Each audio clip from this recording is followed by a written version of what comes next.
Hello and welcome to Icebreaker's gaming channel. Today we have Gods vs. Horrors, a brand new auto battler. Came out yesterday on Cinco de Mayo of 2025. So, I've already played through the tutorial and I've confirmed that it does have controller support. You can pick this up on Steam for about 13 and change, that's USD, and it's going to be 10% off for a little while with their introductory sale. But so far, after playing the tutorial, it's a very cool looking game, so let's get into it. Let's see. So originally in the tutorial they have you, I believe we were fighting a Shoggoth in the tutorial, so it's already bumped me up from casual to ladder. So let's stick with that. Okay. So it looks like even though they have more mythologies in this game, including like Aztec and Sumerian, it looks like they're going to start us out with these five. I played a lot with the Norse synergy around hurt, where any damage that was incurred would give us a stacking bonus. But I'm kind of curious to see what else we have. I know the Japanese Pantheon has a Japanese-wide buff for like spirit counters, and looked like Hindu had a lot of recruit synergy. Chinese, I believe, was called spellcraft, where at the beginning of combat they would either provide buffs or debuffs to the other team. Olympian, I'm not as familiar with. I saw, I think Dionysus had a buff that made you attack first, something like that. So I think, keeping that in mind as we look at these, this appears to be, I mean, obviously that's a Greek word, but they do appear to be color-coded based on what pantheon they are from. Chinese are in the Pantheon. Spellcast trigger, give the trigger +1/+1.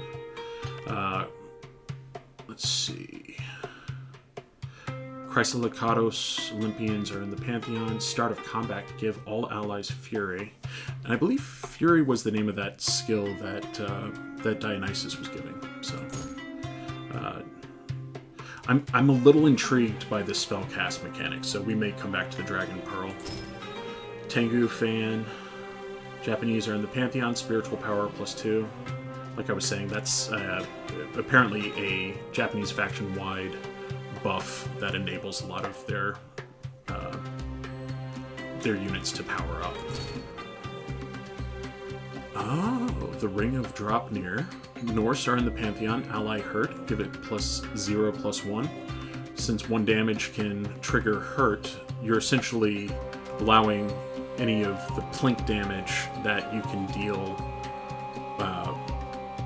from friendlies to negate the only negative that they would have otherwise. So that's definitely interesting. I am intrigued by the Dragon Pearl. I think for this playthrough, since I played Norse before and I kind of have a feel for it, we'll go with the Ring of Dropnir, and maybe if I'm still enjoying this game and I want to do another Let's Play of it, we'll do Chinese next. Okay.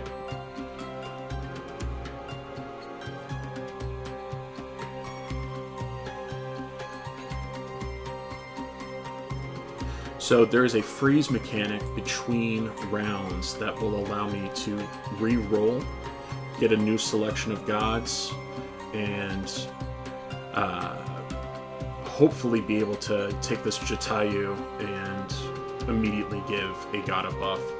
The Twin Spirit's also quite good, but each recruitment into our army here costs 3. So we start with 10 Divine Essence. So obviously we want to plan around taking 3 off of that. So even though this is good, being able to upgrade a unit has a pretty cool bonus that I don't really want to spoil it. We'll see it when we get there. And since we did not take the Dragon Pearl, unfortunately, I think Jean-Qui will have to wait until next game. So we do have the ability to take Twin Spirit and Jatayu. So that's 6 with a reroll.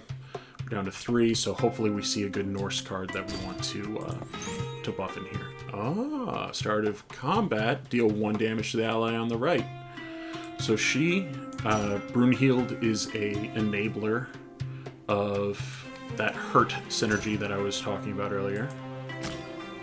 I'm just going to, right off the rip, go ahead and make her 6/6. With that, we're going to get into combat. I also really like, you can change the speed before you go into combat. You can slow it down if you want to see how the interactions are working. I like to play on ×1. It's perfectly reasonable.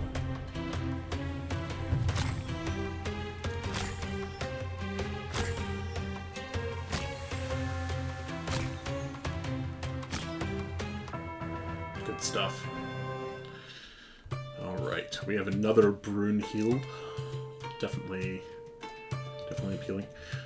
Here's that mechanic I was talking about earlier, where Take Mikazuchi.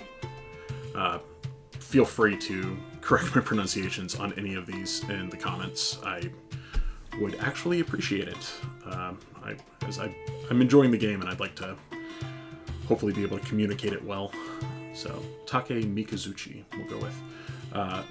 Is a good example of that spiritual power buff.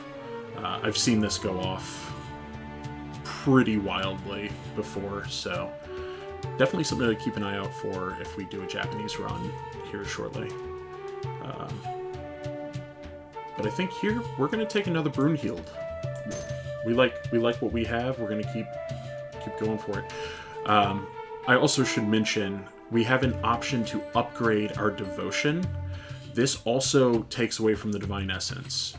But down here, you see the tier is a limiting factor for what gods will show up. Now, there are good gods in tier 1, so I don't really want to spend 6 and then be locked out of getting another card, or another god, hopefully, in this round.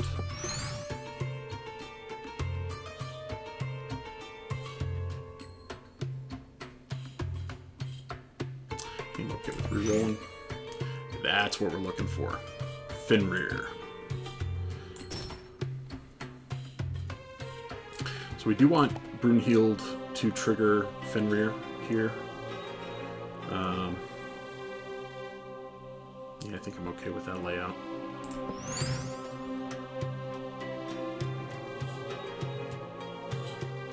Hermes is definitely interesting.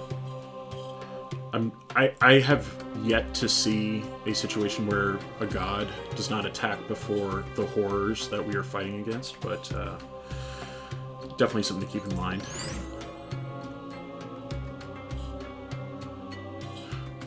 Breedling's definitely appealing, but I think it's a bit of a trap, seeing as you only have 10. It would get it to 13-13. And that might be good for like your 3rd or 4th rank maybe, but we're really looking for higher numbers from our starting folks. I mean, my first try with Fenrir, I got him into the high 30s, low 40s.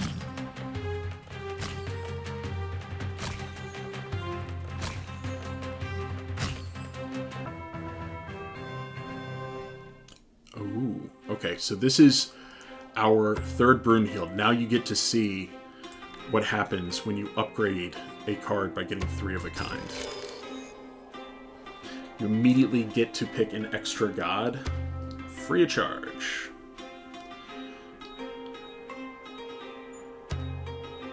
Demeter's pretty interesting. especially considering the way that the hurt mechanic works. The gods in the front of my ranks are going to attack quite a few times. So she's actually she's great to have at the back of your starting lineup. And yep, here's Dionysus. I had mentioned it earlier. He gives Fury, which I may have gotten this backwards, but it will attack until it dies, which on Fenrir is quite interesting because he gets more powerful as he attacks. So it seems like a good synergy to play off of. I'll move a couple of these around just in case they break through the line. We want to give ourselves a fighting chance. Ascension Guide just seems good. Every turn, the cost to upgrade to the next devotion tier goes down by 1. So this will essentially just set us 1 turn ahead of that, where we would otherwise be. I still think that we're okay with not taking Hermes. And hopefully I'm not wrong. Let's see.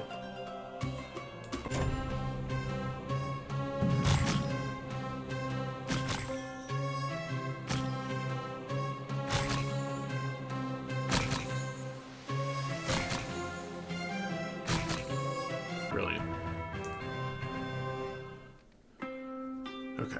Now, at 3, I think it's safe to go ahead and upgrade our devotion tier. So we're devotion tier 2, which means we can see up to tier 2 gods. Another Brunhild could be very interesting. A Jatayu right off the rip. Very interested in that as well. So when your front ranks are filled out, you can fill the back. And you can fill this up. But it's also worth noting, you can actually sell back for 1 devotion any gods that you are starting to feel are lacking luster.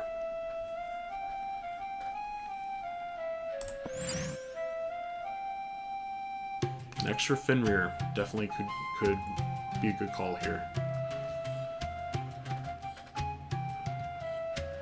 Twin Spirit, it's interesting.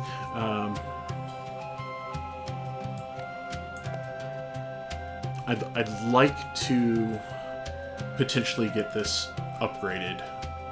I have a feeling this is worth looking into further. So I'm going to sell back my Ascension Guide, which, just to be clear, that being a 3-2, even though these Jatayu are 2-2s, I'm only 1 away from getting that to also reach an upgrade. So now I've got 2 and now 3 units that hopefully will upgrade shortly.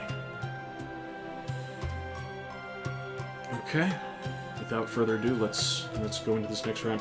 And I should mention, I meant to from the outset, this tracker here are the rounds that you have until the final boss, which you can open that and see what you're going to be up against. And they have Nyarlathotep. That'll be interesting.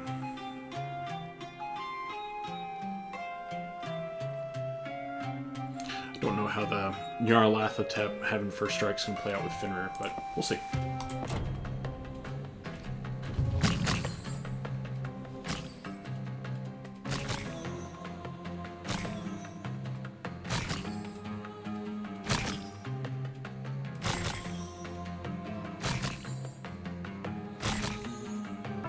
And it looks like it played out just fine. Alright. So now we can upgrade our Twin Spirit. I really like Hell. I think we take Hell and we go ahead and start triggering this Fenrir. Just pump it up.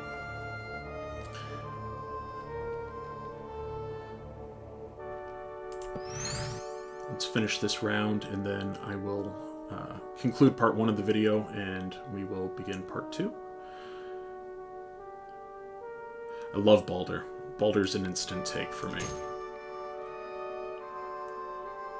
Now that this is upgraded, I think I feel okay about letting it go, so that we can pick up another Balder here. Alright, next round I will go ahead and get this sorted, and we will go into a further round.